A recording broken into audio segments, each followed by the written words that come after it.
Bismillahirrahmanirrahim. Assalamualaikum warahmatullahi wabarakatuh. Sahabat-sahabat yang dikasihi sekalian, daripada Putrajaya, daripada Terengganu, Pahang, Selangor, Johor, utara. Tak lupa juga daripada Indonesia ada, Singapura dan juga Naratiwat. Terima kasih kerana masih lagi istiqamah dengan kuliah tasawuf kita. Dan kita dah masuk siri yang ke-14 hari ini, insya-Allah. Terima kasih Cikgu Din, terima kasih Azlinda, terima kasih Kak Datin Nun, Kak Wan dan rakan-rakan sekalian. Baik, semalam ada kawan-kawan mesej, dia kata tu kita punya rakaman tasawuf siri 13 Malang tak dapat nak dicari balik dalam page ataupun dalam Facebook Rashidi Jamil Ar-Rashid. Dan saya memohon maaf kerana mungkin saya tersilap setting ataupun tersilap tekan, menyebabkan mungkin video itu terdelete. Tetapi tak apa, kita berdoa mudah-mudahan pengajian kita yang istiqamah ini akan diulang-ulang. Sudah habis satu tajuk, kita ulang lagi sehinggalah membawa satu kefahaman dalam hidup kita. Perlunya bertasawuf. Baik, sahabat-sahabat sekalian, nak sambung pengajian petang ini. Semalam kita dah bercakap soal keutamaan syukur. Tentang syukur. Semalam kita dah bincang panjang lebar. Petang ini kita nak huraikan tajuk berikutnya, Cikgu Din, ya. Iaitulah tajuknya syurga. Tajuknya syurga. Baik. Ini dia, ya, tajuknya syurga. Baik. Tajuk syurga.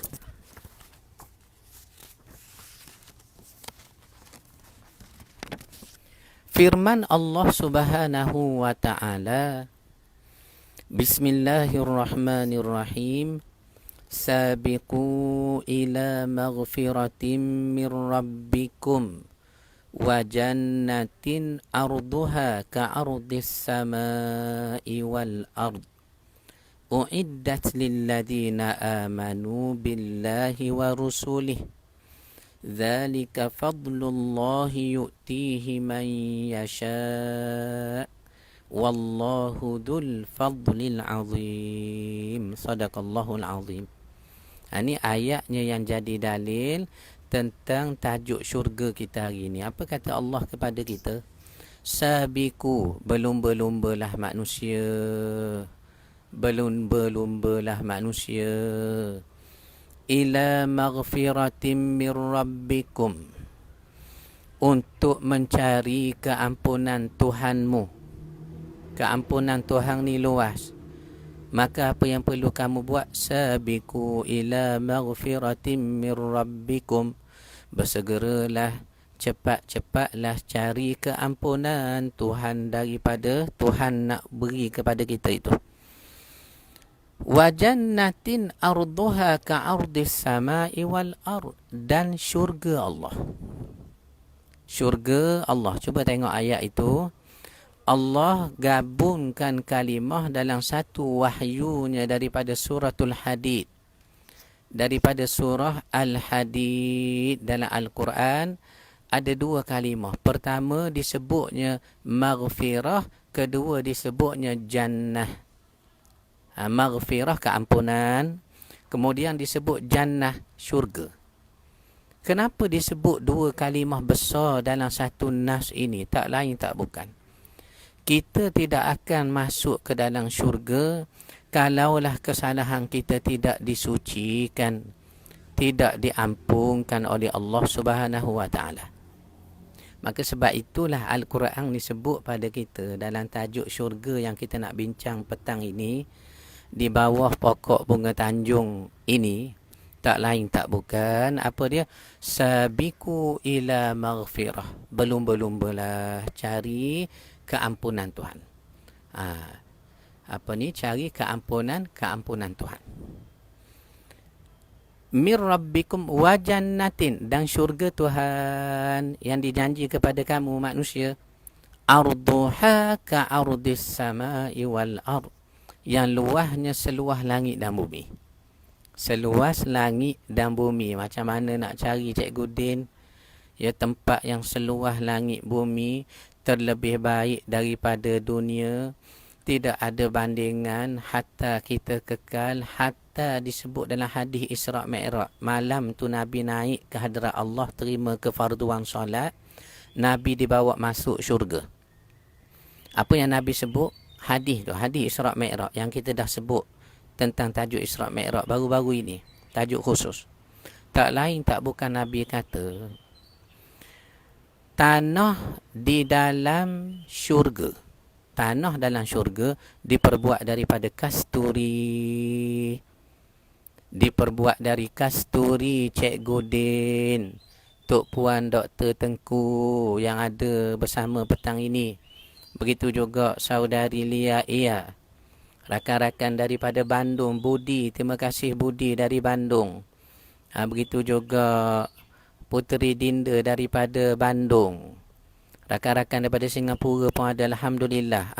Ni Al-Quran sebut segeralah cari keampunan. Dan bila sebut keampunan, Allah gandingkan dengan kalimah jannah, syurga. Sebab memang orang masuk dalam syurga tak lain tak bukan sudah dikurniakan keampunan. Tuhan ampun dosa kita yang banyak itu, yang banyak itu. Baik. Maka dalam hadis ini menggambarkan kepada kita, bila Nabi masuk malamnya ke dalam syurga, Isra' Mi'raj, yang dikhilafkan sikit oleh ulama bila berlaku. Imam Tabari kata berlaku umur Nabi 40 tahun.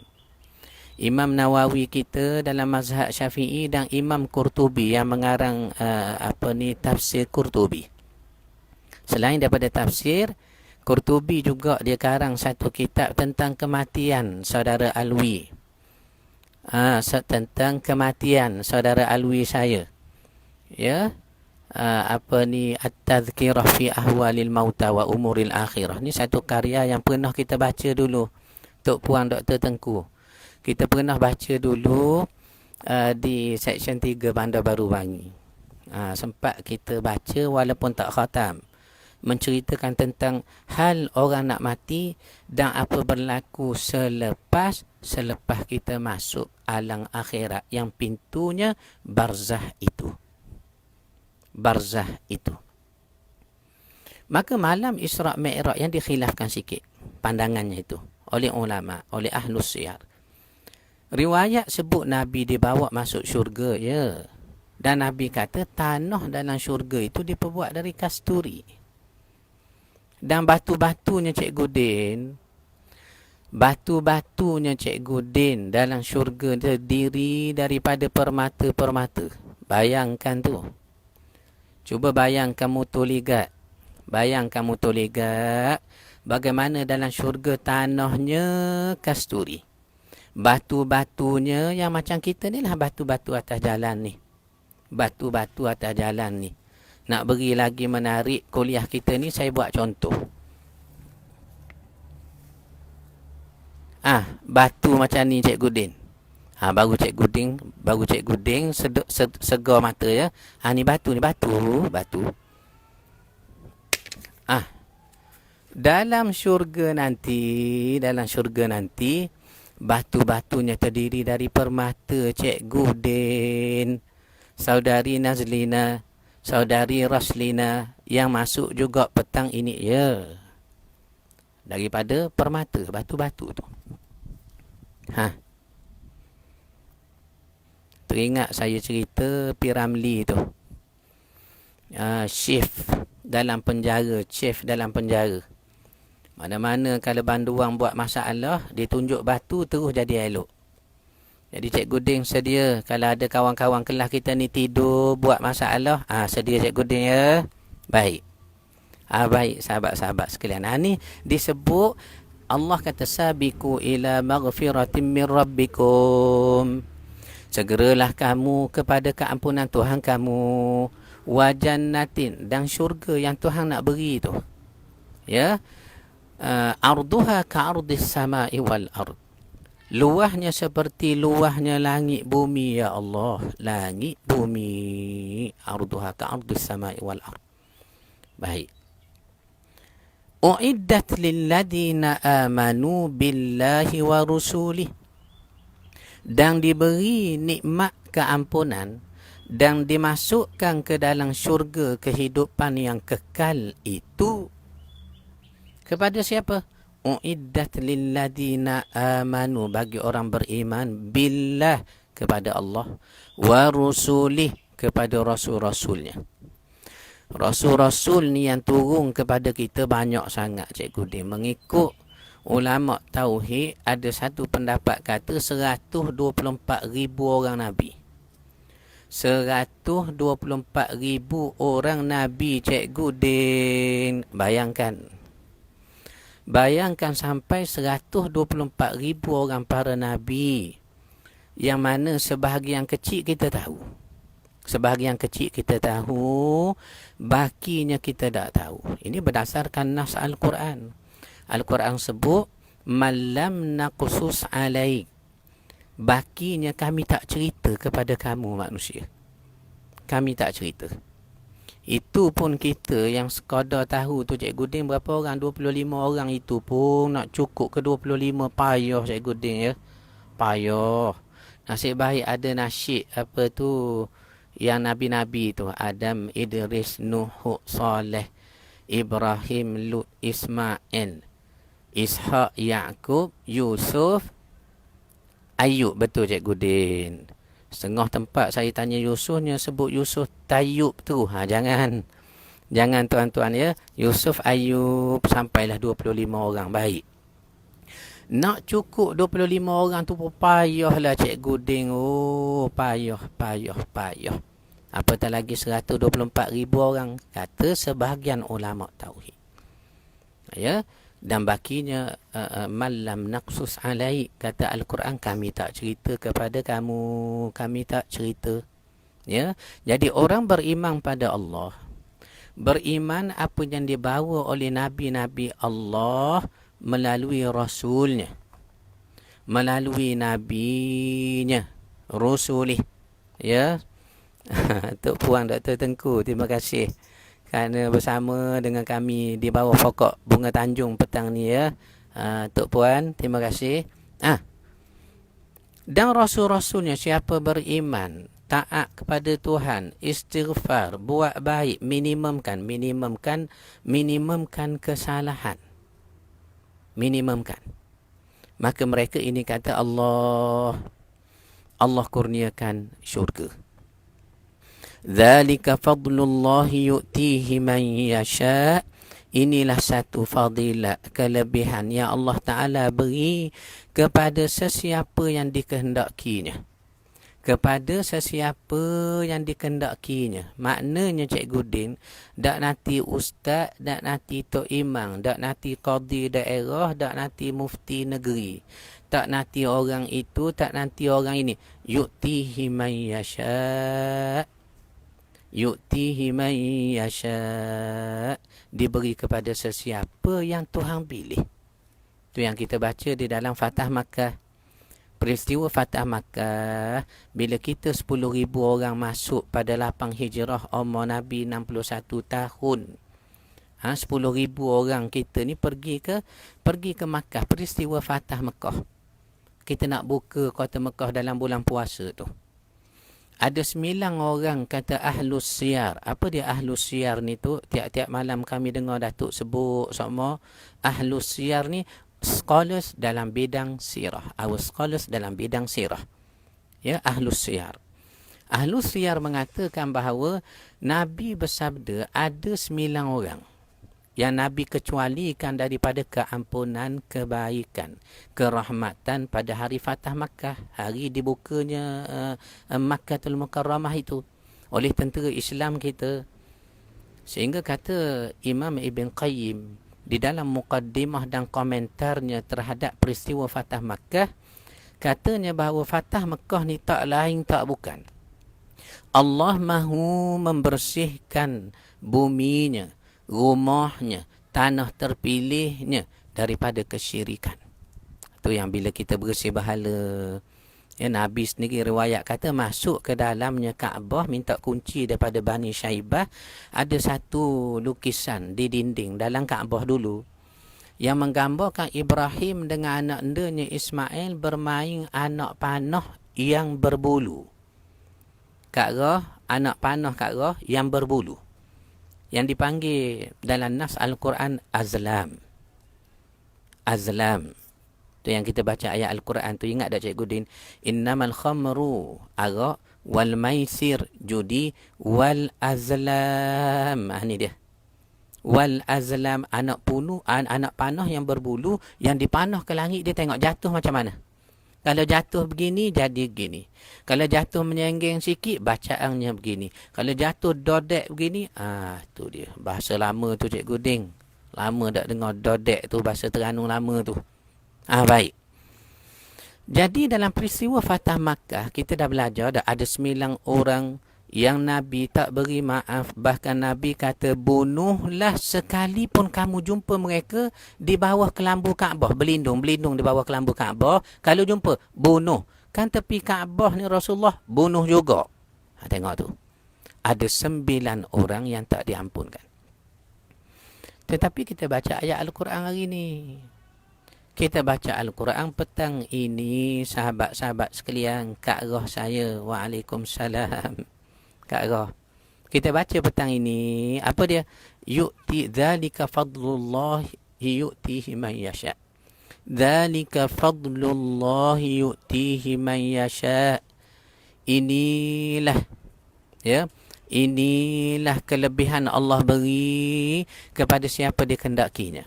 Maknanya, kita selama mana belum mati, ada hayat, ada kesempatan Cikgu Ding, peluang untuk dekat dengan Tuhan ada. Nak bina makam hati batin dekat dengan Tuhan terbuka. Kesalahan kita banyak, kita nak istighfar, Allah ampun, Allah ampun, Allah akan ampun. Ini berdasarkan janji Allah dalam hadis riwayat Muslim tu. Berapa kali pun manusia buat dosa, setiap kali dia minta ampun, aku ampun, kata Allah. Dalam hadis riwayat Imam Muslim itu. Dan kemudian lepas bertaubat, dia buat dosa pula. Lalu dia menyesal, dia minta ampun lagi, aku ampun. Kemudian dia buat pula dosa, dia minta ampun, aku ampun. Kemudian, tengok, diulang banyak dalam hadis itu, nak menunjukkan apa? Allah ampun dosa kita, Cikgu Din. Jadi ada 9 orang, tak, yang Nabi tak ampunkan. Kalau jumpa Nabi suruh sahabat bunuh. Tapi akhirnya ada di antara mereka dimaafkan dan masuk Islam. Antaranya Ibnu Naufal, Ibnu Sarh, Khubar, Ikrimah bin Abu Jahal, Abdul Uzza. Kita dah baca dah semalam ni. Kita dah baca dah ni. Jangan lupa Cikgu Din. Baru semalam, takkan dah lupa dah.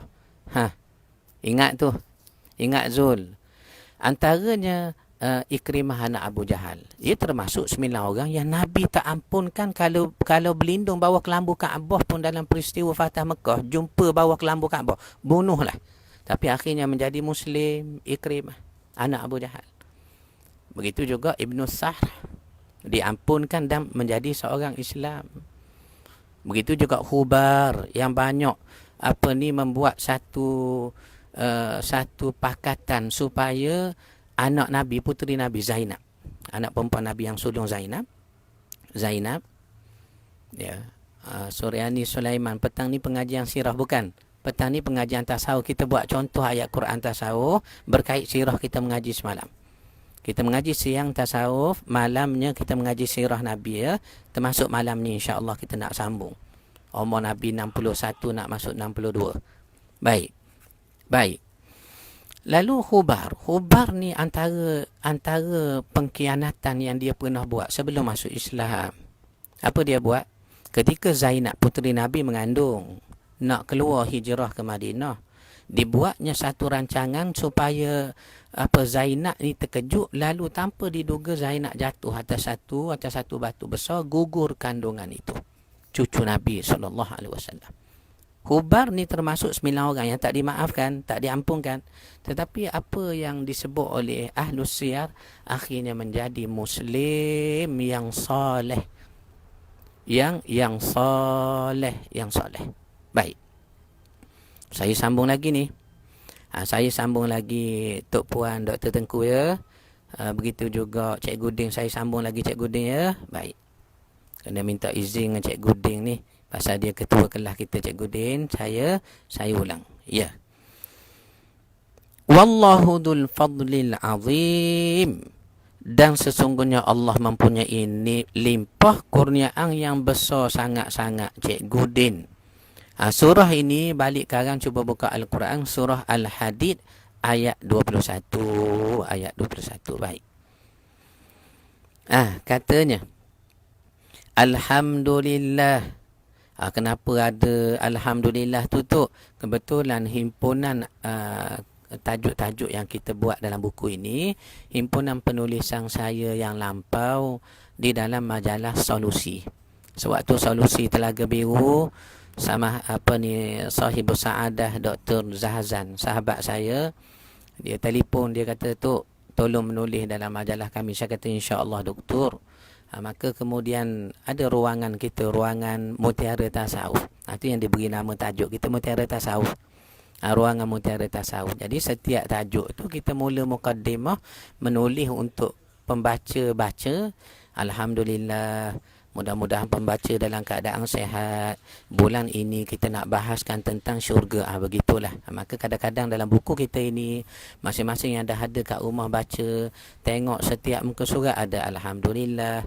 Kemudian sebut sempena bulan Syawal, padahal ni baru bulan puasa, tak masuk lagi. Itu dia. Itu sebabnya ya. Baik. Alhamdulillah, segala kesyukuran kita panjatkan pada Tuhan semata-mata di atas kurniaannya yang tidak terhitung banyaknya, baik yang bersifat zahir maupun bersifat batin. Baik yang kita sedar nikmat Tuhan ataupun yang kita tak sedar. Semalam kita sebut apa dia Cikgu Ding? Keutamaan syukur, tajuk tasawuf semalam. Yang kita rakam tiba-tiba hilang daripada page tu. Tak apa, kita ulang nanti insya-Allah. Apa kita sebut? Apa yang kita sebut semalam? Ada nikmat yang kita sedar lalu kita syukur. Alhamdulillah lah, ada orang sedar pun tak syukur. Tapi ada nikmat yang kita tak sedar. Maka bila tak sedar, macam mana nak syukur?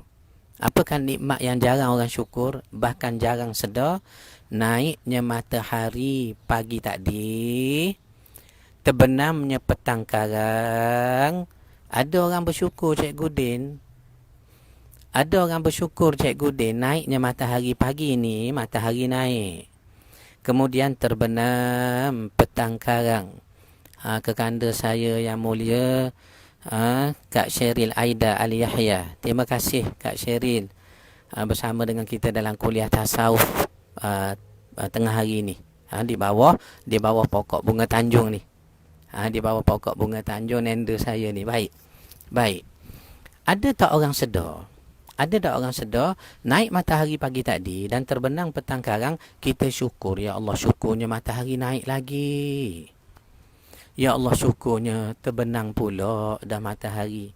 Masuk dah malam. Dengan sebab terbenam matahari boleh dah buka puasa nisfu Sya'ban.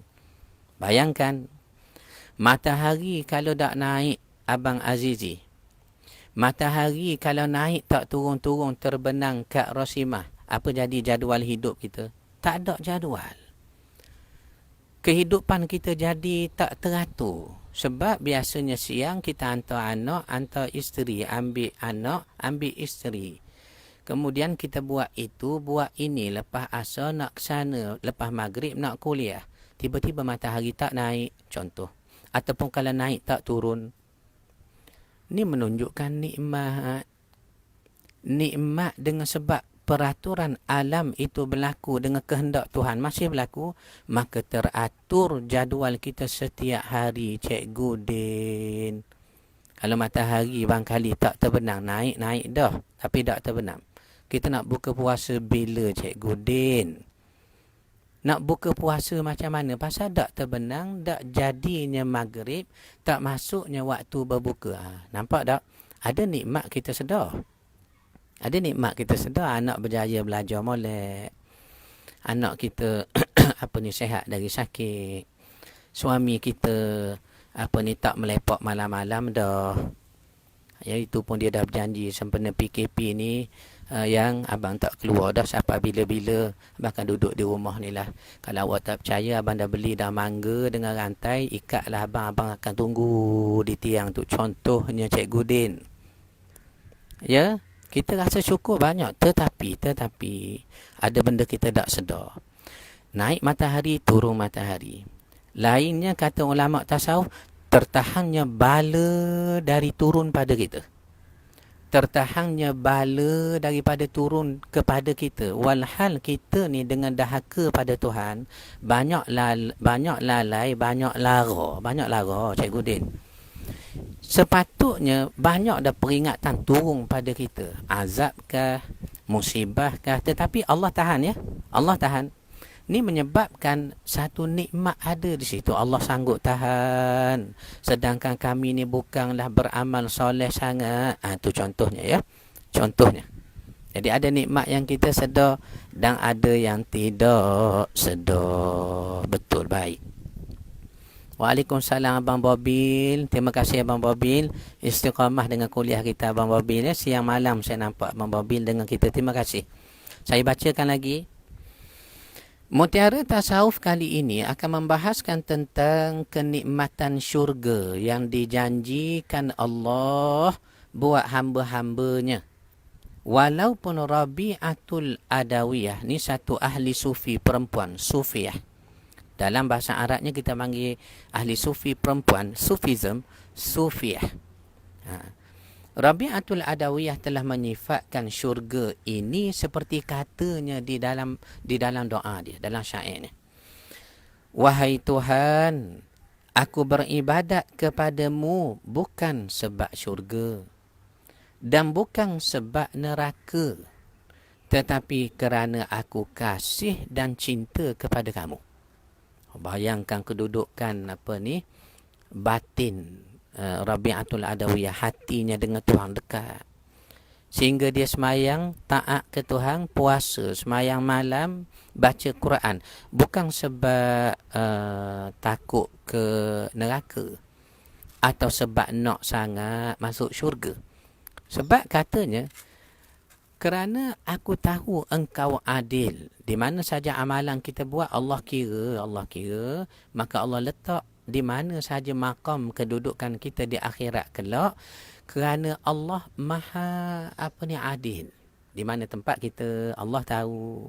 Tetapi kata Rabi'atul Adawiyah, bukan sebab syurga Tuhan, bukan pula sebab takut neraka Tuhan, tapi sebab aku kasih cinta kepada engkau.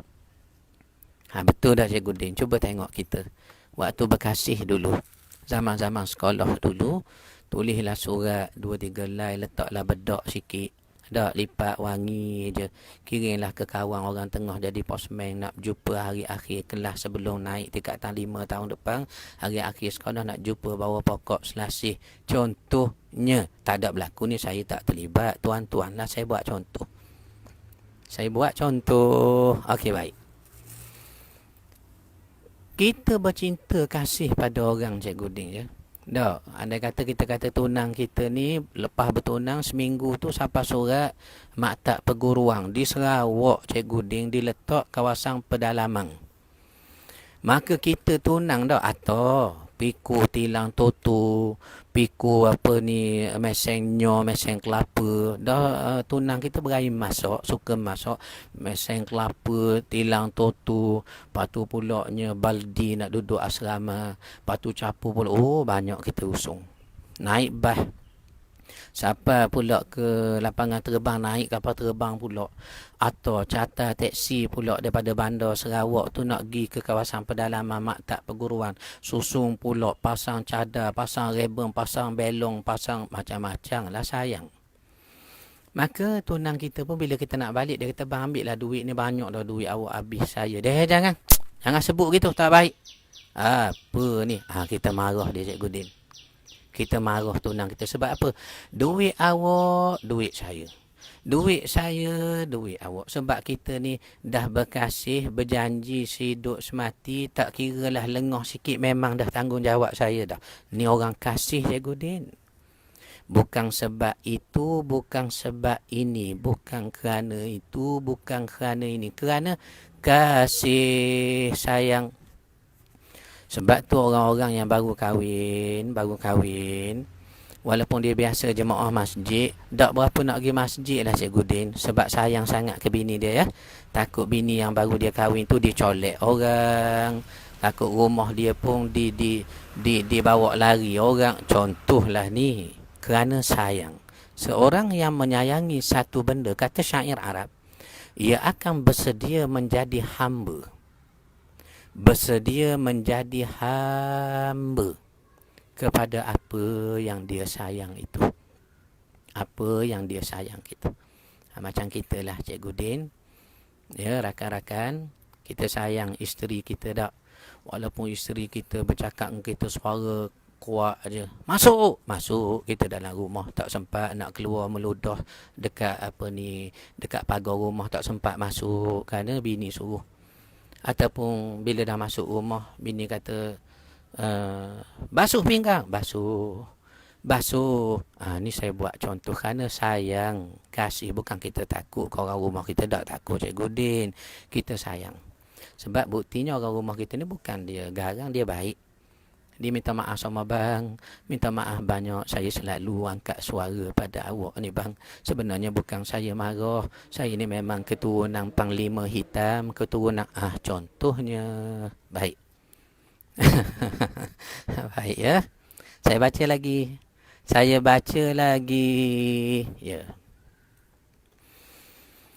Inilah kemuncak ketaatan hamba apabila ia tidak melaksanakan ketaatan kerana selain dari cinta kepadanya.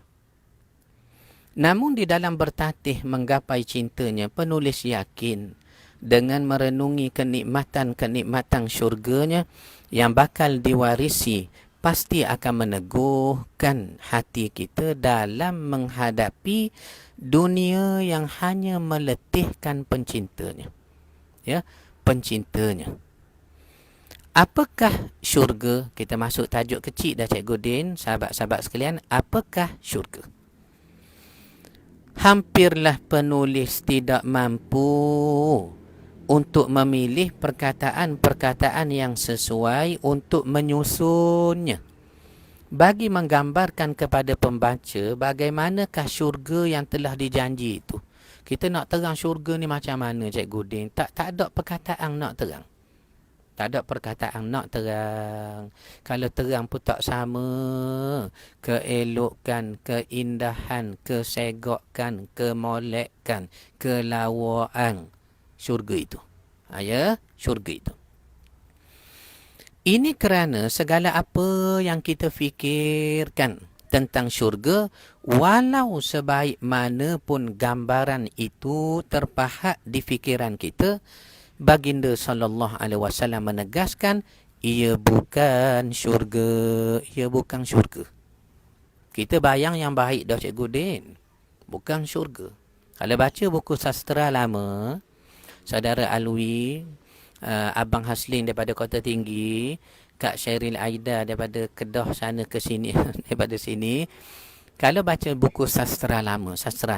Saya orang sastra tuan-tuan ya. Walaupun sekolah agama. Sekamalah Cikgu Din ni orang cerdik pada saya jauh. Kalau kita baca buku-buku sastra, satu penyair ni, ahli sastra, ahli bahasa, bila nak gambarkan satu benda tu elok, comel, molek, dia gambarkan tu Cikgu Din paling sempurna. Contoh kalau kita baca tak dalam syair Siti Zubaidah. Syair Siti Zubaidah Perang Cina ni kitab lama lah, zaman Tok Nyang saya dulu. Zaman Tok Nyang saya dulu, zaman Bang Kali Tok Wang kita. Apa dia gambarkan Siti Zubaidah ni punya comel Cikgu Din, apa dia sebut?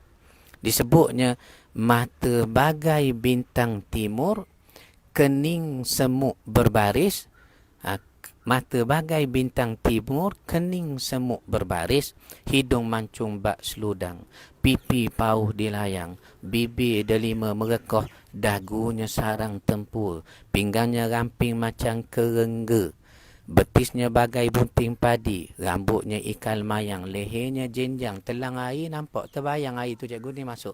Terbayang. Nampak comel tak? Kemah ke tak? Indah tak bahasa yang ditamsilkan kepada satu-satu keindahan pada seorang gadis? Jadi apa yang kita nak kata? Indah.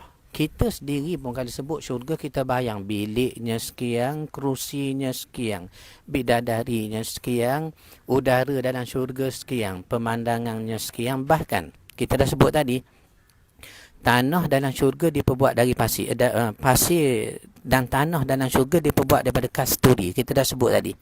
Hadis Isra' Mi'raj, Nabi masuk dalam syurga pada malam Isra' Mi'raj.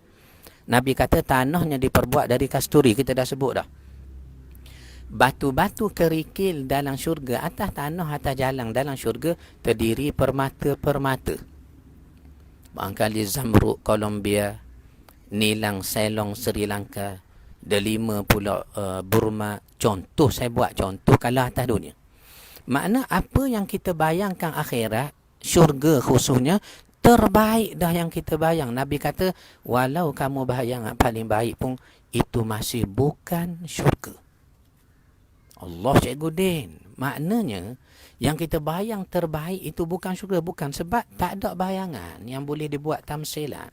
Boleh dipikir. Nabi kata apa yang terbayang di mata, terdengar di telinga, terlintas dalam hati, bukan syurga. Walaupun elok je, walaupun paling indah kita bayang, betul. Atas dasar itu, sahabat-sahabat sekalian, kita baca tajuk kita ni syurga. Sehingga dikatakan apa dia? Seindah mana pun kamu gambarkan syurga, Nabi baginda SAW menegaskan bahawa itu bukanlah syurga. Betapa terlalu indahnya syurga itu sehingga kan tidak ada satu gambaran pun dapat menyentuh walau bayangannya. Kita nak bayang pun tak boleh nak bayang. Kita nak bayang pun sampai tak akan terbayang. Bayang Bapak sekalian Ada satu ulama tasawuf. Ni zaman-zaman mutaakhirin yang dah akhir dah ni. Sempat saya bertemu ketika muktamar multaqa ulama sedunia. Dululah sewaktu saya masih bertugas di pejabat mufti wilayah, dan kemudian berakhir perkhidmatan saya di Masjid Negara. Apa yang sempat saya dengar nukilkan daripada kata-kata mereka. Dia kata, tahu tak Rashidi, awak tahu tak? Kata Rashidi, awak tahu tak? Dia cakap Arab lah Cikgu Ding. Saya terjemah teranung terus.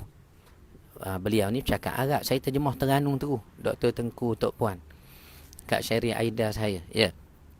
Apa dia kata? Awak tahu tak kenapa Rashidi, syurga ni tak boleh dibayang? Berdasarkan hadis tadi, apa yang terlintas di mata bukan, apa yang terdengar di telinga, walaupun seelok mana pun dengaran itu, sesedap mana, semerdu mana, bukan. Apa terlintas dalam hati kamu bayang, terbaik yang kamu bayang, bukan syurga. Tahu dia kata kenapa syurga tak boleh dibayang? Sebab Cikgu Din tu yang kita dengar tu terasa dalam hati. Apa dia? Kalau syurga boleh dibayang, maka syurga dah jadi second hand. Saya ulang sekali lagi. Syurga kalau boleh dibayang, makna dia sudah tidak eksklusif. Dia sudah menjadi second hand. Macam mana aja second hand? S-E-K-E-N-G, second. H-E-N-G, hang, second hand. Mana bayang tak Cikgu Din? Bayang ke tak Cikgu Din? Kalau syurga yang menjadi rahsia kemuliaan Allah, hanya boleh kita bayang dah. Kita boleh bayang dah. Maka apa lagi eksklusifnya? Ini salah satu kalam tasawuf. Nak menunjukkan apa? Terlalu sempurna, terlalu molek, terlalu. Dalam syurga itu, betul je. Second hand, baik. Ya. Baik. Saya baca komen tuan-tuan ni ya. Kerana lambat sebenarnya komen-komen tuan tu sampai pada saya, lambat sikit lah. Tapi tak apa Cikgu Din ya. Tak apa Cikgu Din. Penulis sempat membaca beberapa karya ulama tentang syurga. Terima kasih Mak Ani daripada Persin 9. Terima kasih. Zuriani, terima kasih ya. Penulis sempat membaca beberapa karya ulama tentang syurga. Antaranya ialah Al-Jannah na'imuha wa tariqu ilaiha. Syurga, kenikmatannya dan juga jalan-jalan nak sampai kepadanya macam mana. Nak sampai kepadanya macam mana? Ni satu karya sempat saya baca, taklah baca banyak, sikit-sikit untuk kita kongsi jadi panduan petang ni. Petang ini ni. Petang hari dah 15 Syaban kita berpuasa hari ni, ramai berpuasa ya, alhamdulillah. Ya. Yang dikarang oleh Syekh Ali Hasan Al-Halabi Al-Athari rahimahullah alaih. Rahimahullah alaih. Apa katanya? Terima kasih Nur Atikah dari Berpahang.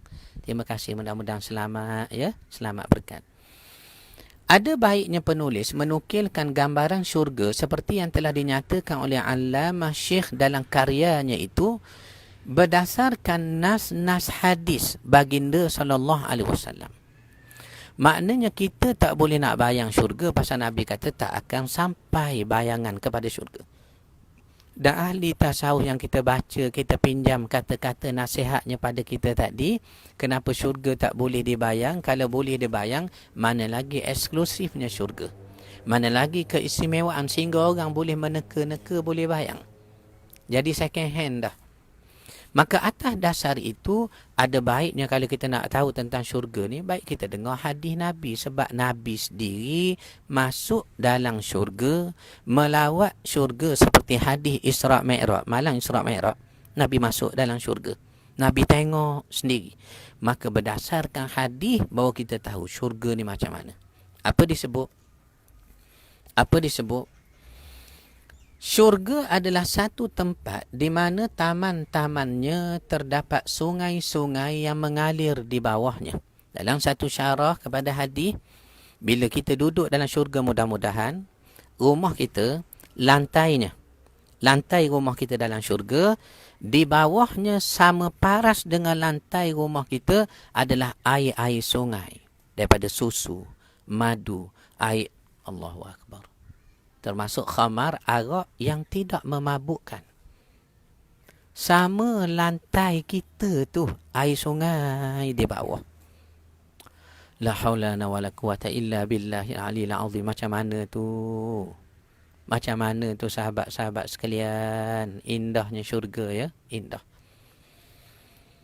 Istana-istananya tersusun dari batu bata emas dan perak. Kata guru saya, syurga ni kita tengok jongkong emas.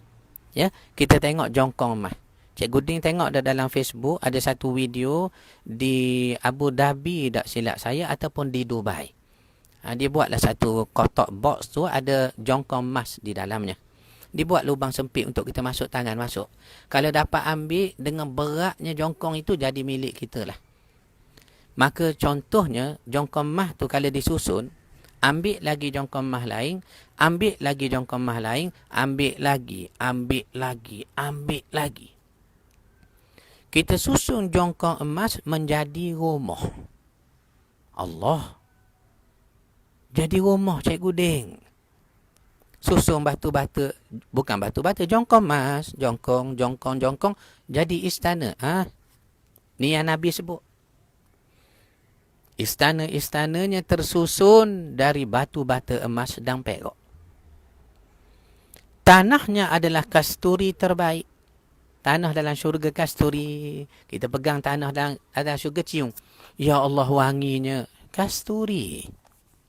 Tanahnya. Kerikilnya dari intan permata dan mutiara. Mudah-mudahan, amin ya Allah. Terima kasih Dr. Moza, amin. Semua sekali kita selamat sebagaimana kita berkumpul di bawah pokok bunga Tanjung ni. dan pokoknya kelapa di belakang sana. Harapnya kita berkumpul balik dalam syurga. Mudah-mudahan ya Allah. Amin ya Allah. Ya, amin ya Allah. Ya. Tanahnya adalah kasturi terbaik. Kerikilnya dari intan permata. Mana batu-batu, Zul? Intan permata. Ya Allah.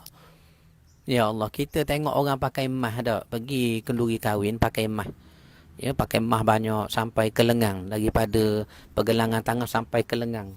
Emasnya banyak. Tak pakai tak baju pun tak ada lengan baju dah. Dia memang tempah baju, model tak ada lengan baju. Sebab memang emasnya ditutup sampai ke sini. Kita tengok kayanya orang ni, maka orang sebelah pun bisik kita. Itu bukan emas betul, itu emas Zulian tu. Contoh ni ya, contoh saya buat contoh saja ni. Itu emas Zulian tu Ustaz. Bukan emas betul dia pakai itu apa semua sekali. Contohnya. Kita kata Allah, hak Zulian pun comel sangat-sangat dah. Dah dalam syurga, emas apa jadi cikgu yang kita pakai dah. Jadi istana kita. Jongkong-jongkong emas adalah istana kita. Istana kita. Terima kasih Kak Salmi, Linda Jalil, terima kasih. Abang Zizi, ya betul. Ya, baik. Sambung lagi tu, kami nak dengar lagi ni tu, kami tak mengantuk tu, betul kami tak mengantuk. Okey, saya sambung. Cikgu Din tengok pelajar-pelajar kita ni. Kalau ada yang mengantuk, ambil nama Cikgu Din. Kita berdiri atas kursi ya. Baik. Debunya adalah za'faran. Debu dalam syurga za'faran. Safran. Safran. Kak Fikah ya, terima kasih. Safran. Kilauannya cahaya yang gemilang. Penuh wangian yang semerbak. Dihuni oleh hamba-hambanya yang terpilih. Allahu Akbar. Kita hidup atas dunia ni tak apa. Apa nak jadi tunggang terbalik boleh hidup. Dalam syurga tak boleh. Hanya yang terpilih. Atas dunia macam-macam jenis orang ada Cikgu Ding. Tunggang terbalik sekian, hak lelaki nak jadi puang, hak puang nak jadi lelaki, sekian begini mari, macam-macam. Tapi dalam syurga tidak. Syurga hanya orang terpilih. Amin ya Allah. Mudah-mudahan Allah rahmat kita hendaknya. Baik. Tu tolong sambung lagi tu. Baik. Dan hamba-hamba yang terpilih ini tinggal bersama pasangannya yang suci dan elok parasnya. Antaranya isteri kita di rumah, bila masuk syurga dengan kita, menjadilah paling cantik. Bidadari itu satulah kurniaan Tuhan. Isteri kita ketuanya, ketua bidadarinya isteri kita. Ketuanya. Mana isteri kita tu dielokkan sesuai dengan kualiti di dalam syurga. Tu bahasa kita atas dunia lah. Ya, sedangkan tak boleh nak gambar, tak ada perkataan nak pilih, nak sebut eloknya, sempurnanya, moleknya syurga itu Cikgu Din dan Linda Jalil. Baik. Ya betul, debu dalam syurga adalah safran ataupun za'faran. Betul, za'faran di akhirat ya, sesuai dengan kualiti mutu yang Allah nak di akhirat. Baik. Terima kasih Nur Atika. Ya. Baik. Abang Azman, saya baca lagi. Saya bacakan lagi. Antara sifat syurga. Apa sifat-sifat syurga berdasarkan hadis? Ya. Seterusnya Al-Allamah Syekh telah menukilkan hadis-hadis yang begitu banyak sekali tentang keadaan syurga, tetapi penulis hanya akan menukilkan sebahagiannya saja, iaitu pertama, wajah rombongan pertama dari kalangan ahli syurga adalah seperti bulan dan bintang. Wajah pertama ahli syurga, rombongan pertama, wajah-wajah mereka macam bulan dan bintang. Ini hadis muttafaqun alaih. Hadis muttafaqun alaih, iaitulah disebut oleh Nabi SAW, rombongan pertama nak masuk syurga seperti bulan dan bintang wajahnya. Allahu Akbar. Macam mana ya Kak Roslah? Macam mana Cikgu Din? Macam mana Mutu Ligat?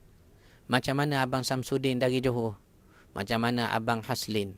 Macam mana rakan-rakan kita yang baru, yang lama, walaupun saya tak sebut semua, saya berdoa belaka selamat berkat. Selamat berkat. Jangan terkecil hati kalau saya sebut nama Cikgu Ding sokmo. Cikgu Ding tahu bila saya sebut sokmo dalam kuliah tasawuf siang, kuliah sirah Nabi malam, dah 25 siri dah. Orang tertanya-tanya, Cikgu Ding ni macam mana rupanya? Segok tak Tok? Segok, saya kata. Rajin tak Tok? Rajin sangat. Orang baik-baik. Cikgu Ding tu ramai orang nak kenal tu Cikgu Ding, ya. Baik. Apa dia? Pertama, wajah ahli syurga, yang rombongan pertama nak masuk syurga ni seperti bulan dan bintang wajahnya. Baik, satu. Kedua, hadis Nabi lagi sebut. Hadis lagi. Terdapat 100 tingkatan dan kedudukan. Ada 100 kedudukan, 100 tingkatan, 100 level, 100 status. Bagi mereka yang berjihad fi sabilillah mengikut darjat ketakwaan mereka di dunia dahulu. Dan jarak setiap tingkat dengan tingkat yang berikutnya adalah seperti langit dan bumi. Mana dari segi darjat, status. Ada hadis syarah kepada kitab Hikam Ibnu Athaillah, kitab Hikam Tasawuf. Antara syarahnya menyebut, ada di dalam syurga kelak raja-raja. Ada dia, macam kita sekarang ada raja, ada pembesar, ada orang terkenal, ada sekian. Dalam syurga gitu juga, sahabat-sahabat sekalian. Ada yang menjadi raja, ada yang menjadi orang besar, ada yang sekian. Kenapa? Mengikut darjat ketakwaannya di atas dunia dahulu. Bayang ya. Takwa ni satu benda yang kita tak boleh nak tentu. Tak tahu. Tak boleh nak tengok. Tetapi dia terkesan dari perbuatan zahir kita. Saya teringat satu riwayat Imam Hanafi. Imam Hanafi ni alim, scholars besar. Bagi kita dalamnya scholar Islam ni lah yang sehingga tercetusnya mazhab Hanafi itu. Walaupun satu orang yang kaya, walaupun satu orang yang alim, scholars, tinggi ilmunya, tetapi Allah beri rezeki kepada Imam Abu Hanifah ni menjadi kaya. Dia ulama, alim, scholars, tapi kaya. Bayang Cikgu Din ya. Satu orang ada ilmu, kaya pula. Ini rezeki Allah Ta'ala beri padanya. Tetapi bagaimana takwa dia? Dia nak kata takwa ni kita tak nampak, tapi boleh tengok melalui perbuatan. Kesan takwa dalam batin. Kesan takwa dalam hati. Imam Abu Hanifah, satu hari dia berjalan tengah panas, Abang Alwi saya. Dia berjalan tengah panas, tiba-tiba muridnya tengok, kenapa tuan guru berjalan di bawah panas terik? Maka katanya muridnya, kenapa tuan guru tak berjalan di bawah pokok sana? Yang teduh tu, sekurang-kurangnya boleh berteduh bawah pokok sampailah ke tempat nak pergi. Apa kata Imam Abu Hanifah? Tak boleh. Aku tak boleh berjalan di bawah pokok itu. Kenapa? Kerana orang yang menanam pokok itu, ia masih berhutang dengan aku. Imam Abu Hanifah ni kaya sampai boleh beri hutang pada orang. Maka orang yang beri hutang tu kebetulan dia tanam pokok itu. Maka Imam Abu Hanifah kata, aku tak boleh nak berjalan di bawah pokok, teduhan pokok itu. Kerana orang yang menanam pokok itu, pemilik pokok itu masih berhutang dengan aku.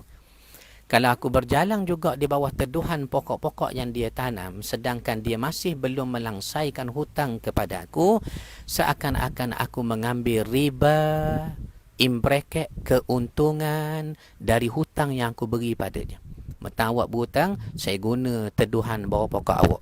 Mentang awak masih belum bayar hutang, saya akan ambil buah-buah kayu, pokok-pokok kebun awak ni. Ada. Kata Imam Abu Hanifah, aku anggap aku mengambil riba. Nampak dah takwa? Nampak dah takwa? Takwa. Takwa. Jadi darjat takwa ni berbeza. Begitulah menyebabkan status kita di dalam negeri akhirat, yakni syurga pun berbeza. Dan setiap bezanya kata ulama tadi kita baca seperti langit dan bumi. Okey. Itu hadis yang kedua, hadis Bukhari. Hadis Bukhari tu yang menyebut ada 100 darjat di dalam syurga. Ketiga hadis riwayat Muslim cerita pada kita syurga macam mana. Pemandangan yang sangat indah di dalam syurga seperti singgasana tinggi serta tilam dan bantal-bantal yang tersusun untuk kerehatan penghuninya. Untuk berehat, kita nak check in hotel, dak kita pun masuklah dekat hotel contohnya. Ada ruang tamu besar, dak kita pun berehat dulu. Empuknya tilam dia Cikgu Din. Kita duduk saja sampai tenggelam kita. Orang lain pun tak jumpa cari kat mana. Punya empuknya tilam ataupun kerusi lobi hotel tu. Tu baru lobi hotel. Itu baru lobi hotel Cikgu Din. Ni dalam syurga. Dalam syurga cuba tengok. Hadis riwayat Muslim. Singgasana tinggi serta tilam dan bantal-bantal yang tersusun untuk kerehatan penghuninya.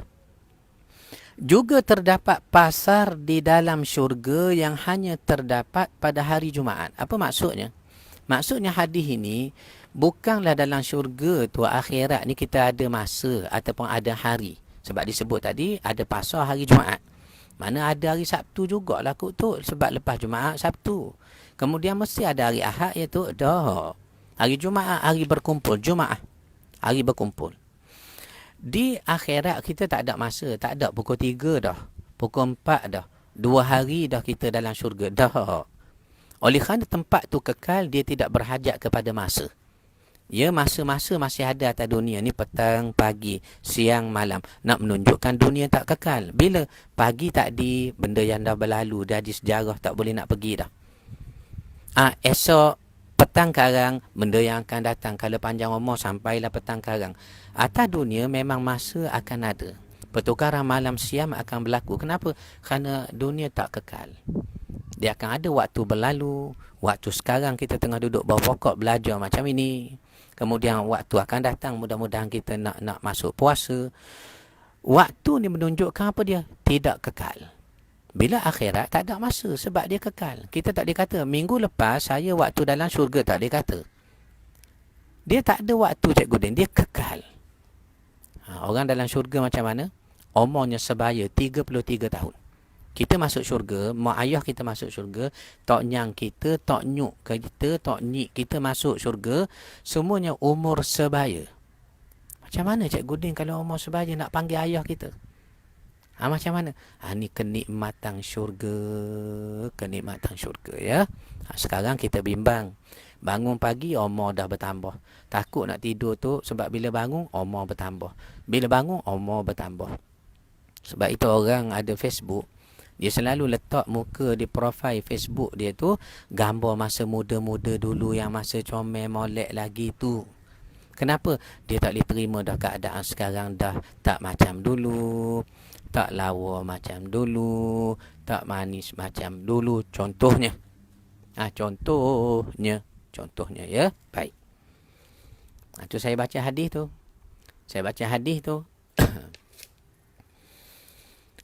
Setiap penghuni yang mengunjungi pasar pada hari Jumaat itu akan disapa oleh angin yang berhembus lembut ke wajah mereka sehingga rupa mereka bertambah baik dan elok. Bertambah baik dan elok. Maknanya kita pergi ke pasar tadi, ditiup angin menyapu wajah kita. Siapa yang terkena angin tu bertambah elok wajahnya. Bertambah elok wajahnya.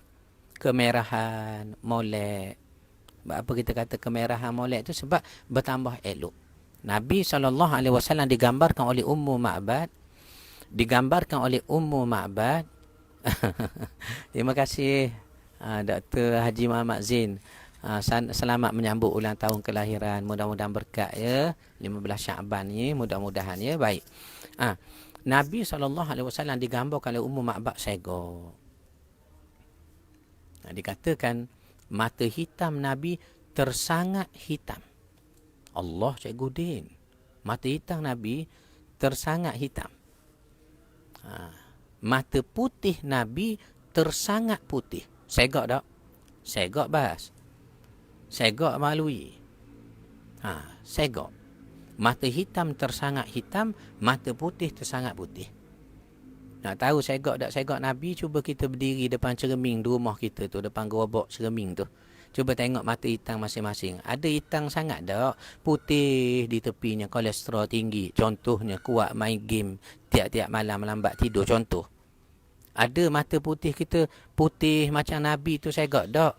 Kuning. Mata putih kita tu Cikgu Din. Kuning sekali. Kenapa kuning tu? Saya penyakit kuning masa kecil dulu Ustaz. Tak baik-baik lagi. Umur 60 tak? Tengok tu. Tengok tu. Nabi mata hitam tersangat hitam. Mata putih tersangat putih. Dan kemerahan. Kemerahan apa ni? Pipinya. Kemerahan pipinya. Baik. Kemerahan pipinya. Ya, rupanya bila disebut oleh Abu Ummu Ma'bad, wajah Nabi kemerahan. Dalam riwayat lain kata seakan biji-biji delima. Allah, indahnya wajah Nabi. Rupanya baru kita tahu bila baca hadis Ummu Ma'bad ni, kemerahan pipi baginda kerana segok, nak menunjukkan kemerahan ini adalah satu elemen kecantikan. Tok Puan Dr. Tengku, Kak Sheril Aida saya. Kemerahan ni merupakan satu bentuk elemen keindahan, kecantikan satu-satu orang. Nabi merah pipi. Sebab itu orang-orang perempuan, jemaah-jemaah perempuan kita, bila nak keluar pergi pasar malam, beli apang balik dan juga beli popcorn contohnya. Dia lesek merah, ambil watercolor tu letak merah. Watercolor habis ambil krayon anak, letak merah. Contohnya. Kenapa? Kerana elemen kecantikan. Elemen kecantikan ya. Katanya indah. Orang dalam syurga disapu angin tadi menambah seri elok rupa parasnya. Rupa parasnya. Ya, menambah elok seri rupa parasnya. Ya.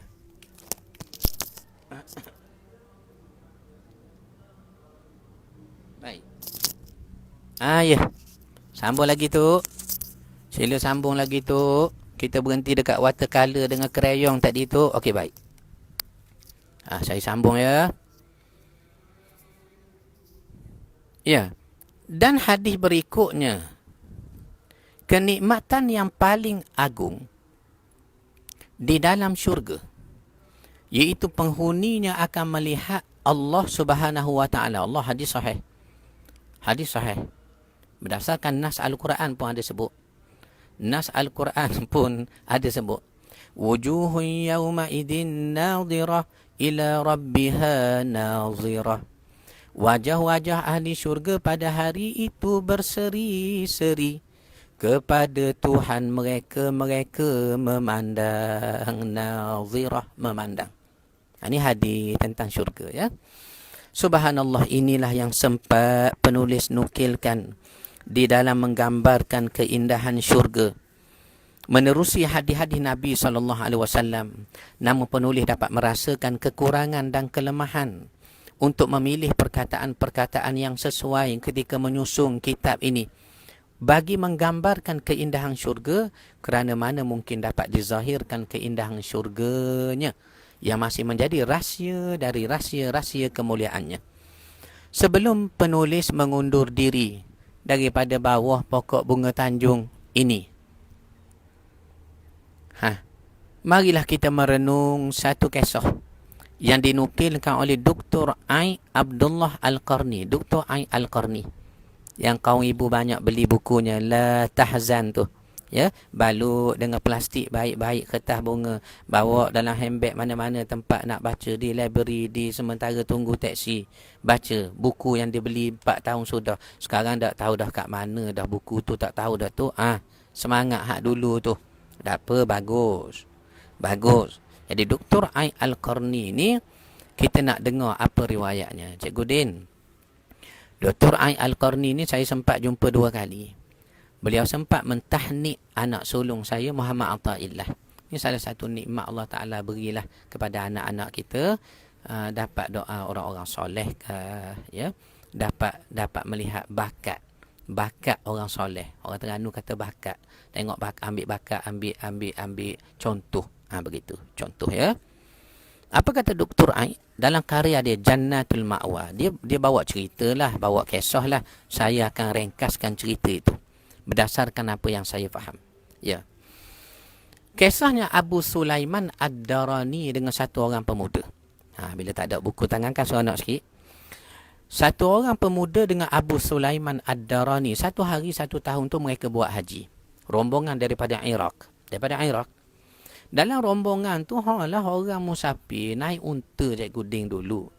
Terdapat satu orang pemuda yang peliknya kuat sangat ibadat. Dahlah musafir, disanggup puasa. Orang lain berbuka. Musafir. Dahlah pulaknya malang letih, dia sanggup bangun tahajud. Siang puasa, malam tahajud, baca Quran. Menyebabkan jemaah dalam rombongan ni terkejut. Apa mereka kata? Cuba beritahu pada kami anak muda. Apakah yang menyebabkan kamu kuat sangat ibadat? Kami nak buat contoh juga. Rabi'atul Alifah, selamat tahun, ulang tahun Datuk. Bukan ulang tahun saya, bukan. Dr. Moza kita tadi. Jemaah kita dalam ni doktor kita. Saya belum lagi. Okey, baik. Apa yang menyebabkan kamu kuat sangat ibadat? Kami nak ambil contoh supaya kami dapat kuat juga ibadat. Maka budak muda ni kata, kalau aku cerita rasa segan, jangan kata apa-apa ya. Tak, kami tak kata apa-apa sebab kami kagum kamu ibadat kuat sangat. Maka dia kata, sebabnya tak lain tak bukan, suatu malam aku telah bermimpi. Di dalam mimpiku itu aku berada di satu tempat yang mana istana-istananya terdiri daripada ketulan-ketulan emas. Jongkau emas, macam hadis kita baca tadi. Istana. Ada yang diperbuat daripada marmar putih, ada diperbuat daripada permata. Dan aku melihat tanah-tanahnya wangi serta terdapat permata-permata. Macam hadis kita baca tadi. Tapi bila mimpi, bukan syurga pun. Bukan. Mana boleh bayang walaupun mimpi. Kemudian aku mendengar suara kegembiraan. Ramai macam keraian. Majlis. Gembira sangat. Di satu pintu yang bila aku berdiri depan pintu itu, pintu yang tinggi ini terbuka dan aku lihat ramainya orang di dalam bersukaria. Dan wajah mereka indah-indah belaka. Maka ketika aku cuba jenguk, mereka semua berpaling kepada aku. Lantas menyebut, Tuan, sudah lama kami tunggu Tuan. Sudah lama kami tunggu Tuan. Maka aku hairan. Ramai-ramai ni yang elok, segak ni tunggu aku. Lalu mereka pun datang kepadaku nak bawa masuk ke dalamnya. Tiba-tiba aku melihat ada satu gadis yang cantik sangat. Dia tersenyum padaku. Lalu dia kata, selamat datang suamiku. Maka aku heranlah tuan dah. Pasal dalam mimpi tengok hak mengaku isteri kita ni comel sangat.